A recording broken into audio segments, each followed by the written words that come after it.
You're watching In Depth. I'm Tina Jha. The nation bade an emotional farewell to Manohar Parrikar, Goa's Chief Minister and former Defence Minister of India, who passed away in Panaji on Sunday evening after a prolonged battle with pancreatic cancer. Parrikar was cremated with full military honours at the Miramar beach, next to the memorial of Goa's first Chief Minister, Dayanand Bandodkar. Known for his simplicity and modest behaviour, Manohar Parrikar was truly the people's chief minister. The affection and popularity he enjoyed from people was on full display as hundreds of common folk and party workers lined up to pay tributes to him on his final journey. Prime Minister Narendra Modi, several union ministers, as well as national and state BJP leaders also descended to Panaji to pay their last respects to Parrikar. Today in Depth, we look at the final journey of Manohar Parrikar, inarguably the tallest leader of Goa. We also look at his brief yet successful stint as Defence Minister.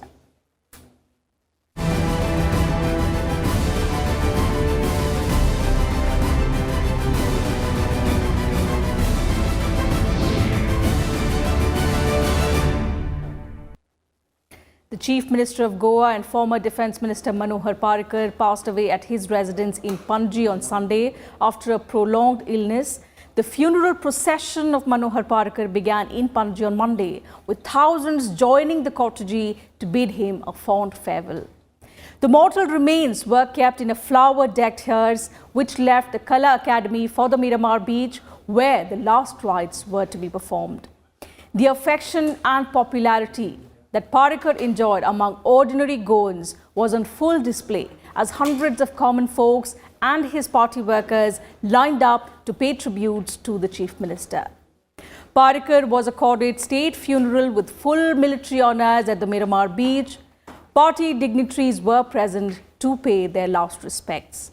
His final rites were performed next to the memorial of Goa's first Chief Minister, Dayanand Bandodkar. Parrikar was diagnosed with a pancreatic ailment in February last year.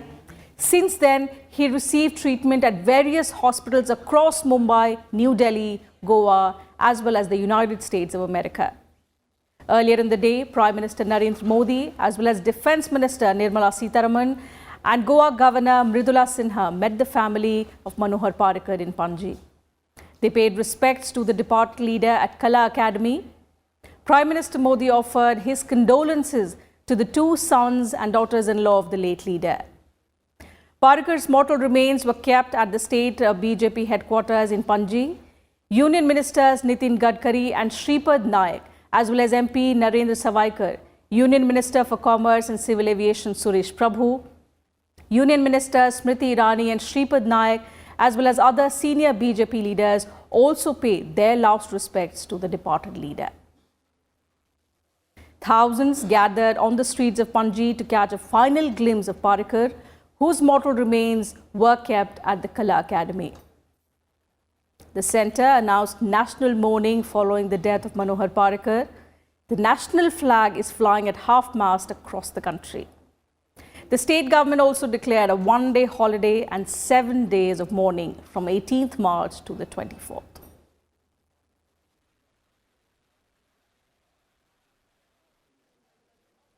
And earlier in the day, the Union Cabinet also condoled the demise of Manohar Parrikar, saying he will be remembered for his simplicity and abilities as an exceptional administrator. After observing a 2-minute silence, the Cabinet passed a resolution saying his contribution to building a modern Goa, modernizing India's armed forces and improving the lives of ex-servicemen will never be forgotten.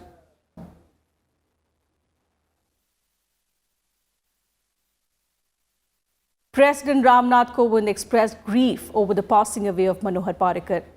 In a Twitter message, the President said, an epitome of integrity and dedication in public life, Manohar Parrikar's service to the people of Goa and of India will never be forgotten. In his condolence message, Vice President M. Venkaiah Naidu said, and I quote, in his passing away, the nation in general and Goa in particular lost its proud son. Prime Minister Narendra Modi also condoled the death of Manohar Parrikar. Hailing him as an unparalleled leader, he said Parrikar's impeccable service to the nation will be remembered by generations to come, deeply saddened by his demise. Lok Sabha Speaker Sumitra Mahajan also condoled Parrikar's death on Twitter. So did Home Minister Rajnath Singh. He said, and I quote, "Parrikar was known for his honesty, integrity and simplicity and served the nation and the state of Goa with great diligence." Defence Minister Nirmala Sitharaman said he was a sincere, honest and sensitive political activist, while Finance Minister Arun Jaitley said, in fact, he expressed grief at the loss of a leader who led by example. External Affairs Minister Sushma Swaraj said he was like a brother to her and this was a personal loss to her. Also condoling Parrikar's death, Congress President Rahul Gandhi said Manohar Parrikar was respected and admired across party lines and was one of Goa's favourite sons. TMC leader and West Bengal Chief Minister Mamata Banerjee said, and I quote, "Saddened at the passing away of Goa Chief Minister Manohar Parrikar." BSP leader Mayawati also expressed her condolences on Twitter.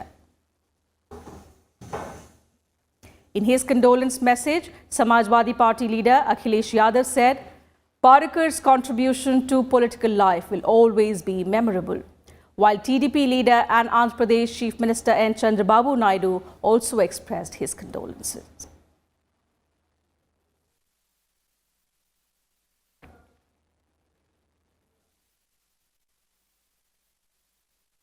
Several union ministers and political leaders also expressed grief over the demise of Manohar Parrikar. Let's listen in. Manohar Parrikar जी का हम सब के बीच में न रहना न केवल Bharatiya Janata party के लिए, देश के सार्वजनिक जीवन के लिए अपूर्णीय क्षति है।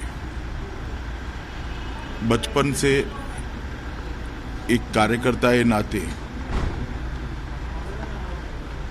नीचे से काम करते करते राष्ट्रभक्ति के संस्कार के साथ मृत्यु पर्यंत सार्वजनिक जीवन में अनेक बड़े बड़े पदों पर रहने के बावजूद भी निष्कलंक जीवन रहा। उनका राजनीतिक जीवन पूरी तरह से सादगी से भरा हुआ था और कुछ मूल्यों के प्रति वो पूरे जीवन भर पूरी तरह से प्रतिबद्ध रहे और एक फर्म कन्विक्शन के एक ऐसे नेता थे, दृढ़ इच्छा शक्ति वाले नेता के रूप में उनकी एक मान्यता थी और देखा होगा कि जीवन के अंतिम क्षणों तक बराबर अपने को उन्होंने सक्रिय बनाए रखने की कोशिश की। शरीफ आदमी थे, चाहे वो दूसरी विचारधारा के थे, लेकिन व्यक्तिगत तौर पर वो अच्छे थे और अच्छे पार्लियामेंटेरियन थे। उनकी इस अचानक मौत से सभी को दुख हुआ है और मेरी पूरी सहानुभूति उनके पूरे परिवार के साथ। कई मायनों में एक आइडियल पर्सन थे, एक इतने बड़े राजनीतिक हस्ती जो देश की रक्षा मंत्री रहा हो, जो गोवा की लंबे समय तक मुख्यमंत्री रहा हो और कभी प्लेन में जाए बाजू की व्यक्ति को पता भी ना चले कौन साथ में जा रहा है। वो एक अच्छे व्यक्ति थे और अपनी एक छाप गोवा में रखे थे और वो डिफेंस मिनिस्टर के नाते भी बहुत अपने विचार अलग रखे, चाहे वो कोई भी डिफेंस का मैटर हो, बड़े संदिग्ध से उसको सुलझाने की कोशिश करते थे। उन्हीं के कार्य और कर्तृत्व के कारण गोवा में भारतीय जनता पार्टी की सरकार बनी। बाद में पार्टी के आदेश के अनुसार उन्होंने संरक्षण मंत्री पद की भी जिम्मेदारी ली और जब पार्टी ने आदेश दिया तो फिर से वो गोवा के मुख्यमंत्री बने। उनका जीवन बहुत ही सादगीपूर्ण था, पार्टी के विचारों के प्रति कटिबद्ध था, समर्पित था, ये उनकी विशेषता थी। कैंसर की बीमारी जब डॉक्टर ने आगे कोई उपाय नहीं है ऐसा बताने के बाद भी लगातार काम करते रहना, और पिछले ही महीने में हमारे एनआईटी का शिलान्यास उनके घर में ही हमने किया, और तब भी उनके जज्बे को सलाम करने के लिए मैं गया था। आज हम सबने एक महान नेता को जरूर खोया है, साथ में एक बहुत अच्छे इंसान को भी खोया है, और ऐसी क्षति भरने के लिए मुझे लगता है बहुत आसान नहीं होगा। ये बहुत ज़रूरी है कि भारत की राजनीति में मनोहर पर्रिकर ऐसे लोग और हों। आईआईटी मुंबई के एक बहुत ही प्रभावी ग्रेजुएट, इंजीनियर, विचारधारा के प्रति समर्पित, बहुत ही योग्य प्रशासक, कड़े फैसले लेने की क्षमता, लेकिन सहजता, सादगी और पूर्ण ईमानदारी। उन्होंने लगातार लोगों के लिए जो काम किया है, मैं ऐसा मानता हूं कि उसके कारण गोवा की और देश की राजनीति में एक उनकी अलग छवि हम सबने देखी। ये व्यक्ति भारत माँ का सच्चा सपूत था। Manohar Parrikar was truly a man of the masses whose simplicity stood out in Indian politics. He not only dominated Goan politics for more than 2 decades, but left an unforgettable mark during his brief term as India's Defence Minister.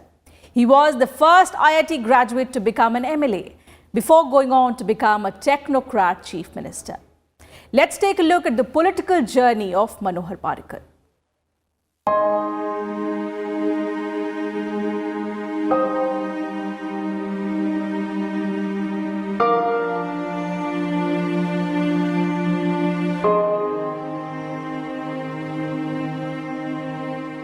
Born in Goa's Mapusa in 1955, Manohar Parrikar joined the RSS during his school days. He studied at the Loyola High School, Maragao.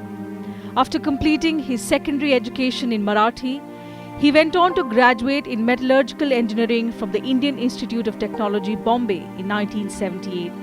But even after graduation from IIT Bombay, Parrikar retained his preference for serving the nation and working for the Sangh. Parrikar entered mainstream politics in 1991, but his electoral debut was unsuccessful when he was defeated by Congress candidate Harish Zante in the Lok Sabha polls held that year. He was first elected to the 2nd Legislative Assembly of Goa in 1994. He represented the Panaji constituency in Goa Legislative Assembly when he was still a newcomer in state politics. He was the leader of the opposition from June to November 1999 and was known for his speeches against the then Congress-led government. In a state known for political swings as well as the rise and fall of ministries, Parrikar's first stint as Goa Chief Minister was from 24th October 2000 to 27th February 2002. On 5th June 2002, he was re-elected and became Goa's Chief Minister for a second time. On January 29, 2005, Parrikar's government was reduced to a minority in the State Assembly after 4 BJP MLAs resigned from the House. However, Parrikar proved his majority in the House the next month. In the year 2007, the BJP was defeated in the Goa state elections by the Congress, led by Digambar Kamath, a former BJP leader. But in the next assembly elections in 2012, Manohar Parrikar-led BJP emerged victorious. The BJP and its allies won 24 seats against Congress's 9 in the Goa assembly elections held in March 2012. Parrikar was among the earliest supporters of Gujarat Chief Minister Narendra Modi as the BJP's prime ministerial candidate. In 2013, Parrikar invited the national BJP leadership. At that time, a deeply divided house over Narendra Modi being projected as the prime ministerial candidate for its national executive in Goa and fully backed him. In the 2014 Lok Sabha elections, the BJP won both the seats in Goa. Manohar Parrikar joined the central government as Defence Minister following Prime Minister Modi's persuasion. He entered Parliament after being elected to the Rajya Sabha from Uttar Pradesh. But 3 years later, Parrikar returned to Goa. He was sworn in as Chief Minister for the 4th time after the Maharashtravadi Gomantak Party entered into a post-poll alliance with the BJP on condition that Parrikar be made the Chief Minister. For most of his political career, Parrikar played a key role in making the BJP a force to reckon with in Goa, the state that remained for long a Congress bastion with regional outfits having pockets of influence. All thick and thin with every BJP worker, every Goan, and he never discriminated against anyone, whether he was a Congress person or belonging to any other party or anything. He stood for the composite culture of Goa with a true Sarva Dharma Samabhav. An admitted workaholic who insisted on leading a simple life, Parrikar was a leader who enjoyed acceptance from all sections of the BJP and beyond. His health started worsening in February 2018. He was first admitted to Mumbai's Leelavati Hospital for pancreatic ailment. In the first week of March, he was flown to the United States for further treatment. He was shifted to the AIIMS in New Delhi in September last year. After almost a month-long treatment, he returned to Goa in October. On 2nd January this year, Parrikar stunned everyone when he reached the Chief Minister's office after a gap of almost 2.5 months. He also attended the budget session on 29 January and presented the state budget the next day. Despite his failing health, Parrikar addressed the Atal Booth Karyakarta Sammelan on 9th February 2019 in the presence of BJP President Amit Shah. Known for his trademark attire, half-sleeved untucked shirt and leather sandals, Manohar Parrikar enjoyed a man-next-door image in the politically volatile coastal state. Manohar Parrikar was a citizen king who ruled Goa as a man of the masses, not as a ruler who is arrogant and maneuvering the political stunts. He was a person who mingled with the masses, who rode on a scooter while he was a chief minister, wore normal chappals and shirt and pant in a casual dress. His indefatigable persona made him the tallest leader Goa has ever produced, forever stamping his reputation as the common man's chief minister. Bureau Report, Rajya Sabha TV. Manohar Parrikar came to the Defence Ministry with a reputation of personal honesty. Although he had a relatively short stint with the Defence Ministry, the reforms that he undertook in the defence sector will serve India for many, many years to come. Parrikar also presided over the Army's surgical strike in the year 2016. We leave you with this report looking at the journey of Manohar Parrikar's very short stint as India's Defence Minister. Thank you very much for your time.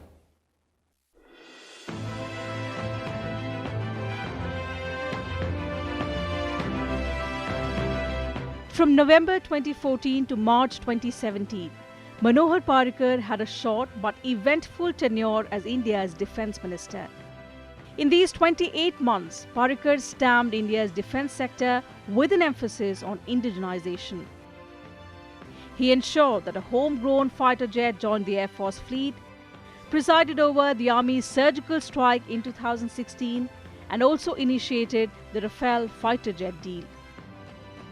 An IIT Bombay graduate, Parrikar was a rare minister who grasped the daunting technological dimensions of the military. He moved to the South Block at the insistence of Prime Minister Narendra Modi in November 2014. Soon afterwards, Parrikar ensured that the long-pending light combat aircraft Tejas was inducted in the Indian Air Force fleet. He also took steps to facilitate the process of indigenization in the defence sector. After 19 soldiers were martyred in a terror attack in Uri in Jammu and Kashmir, the army crossed over the line of control and conducted the surgical strike in September 2016. The Rafale jet deal was also initiated in September 2016 during Parrikar's tenure. In Raksha Mantralaya, he made a sweeping changes. First, the MOD was made more responsive. MOD was still in the colonial mindset, the file work, the Babuism, and the long delays in taking one small single decision. He overcome all those hurdles. He gave it a new look, an Indian look, and three major events took place during his tenure. The surgical strike in Pakistan occupied Kashmir, then the Rafale deal was finally inked, and he gifted Uttarakhand the state's first war memorial in public domain.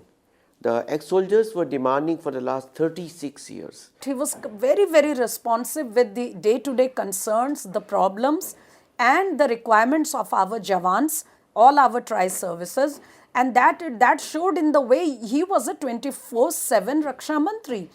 Day in and day out he was meeting with the soldiers. In fact, the soldiers just loved him. I have seen it with my own eyes. So you see, Manohar Parrikar tried to pack more than was physically possible for a Raksha Mantri in that short period which he served as the defense minister of the country. And his the results, the efforts that he made, the decisions that he took, the reforms which he initiated, they were not short-term ones. They are very, very long-term decisions, and they will stay in the mind of the soldier of India for a long time.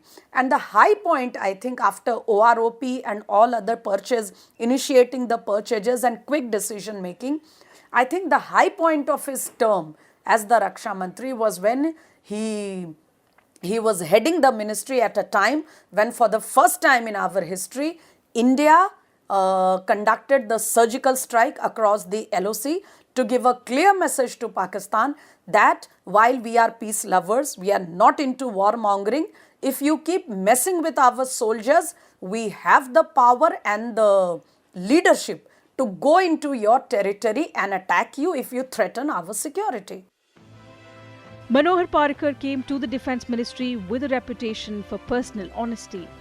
But unlike the previous UPA government's approach towards private companies, Parrikar showed that he was confident enough to throw open his doors to private firms, not only co-opting the private sector into building India's defence capabilities. He came out with the new defence procurement procedure in 2016. His Make in India policy, or the strategic partner policy that overtly co-opts the private sector into defence manufacture, is recognized as a reform that Defence Ministry bureaucrats say is now showing results. Bureau Report, Rajya Sabha TV.